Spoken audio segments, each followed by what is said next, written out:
Hello guys, may adlaw. Nalit tayo first cuts guys. Honda EDB 160 2024 ni siya guys.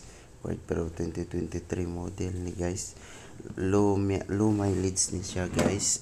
2,000 plus ang yang mileage pagka pa kayo nagligid guys. So, naana siya plate number pero wala pa ang yang original nga plaka guys.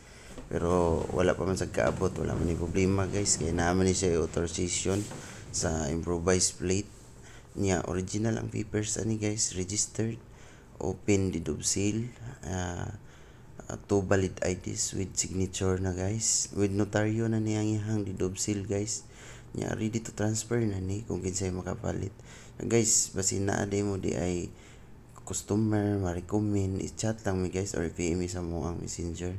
Kay naami finder's fee ani guys 2,000 pesos.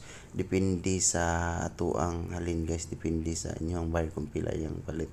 Ya guys, palihog ko comment guys or share para makaibaw mi kung asa naabot ang among video guys. Daghang kayong salamat, ay mo kalimot follow sa ato ang Facebook. Bye bye.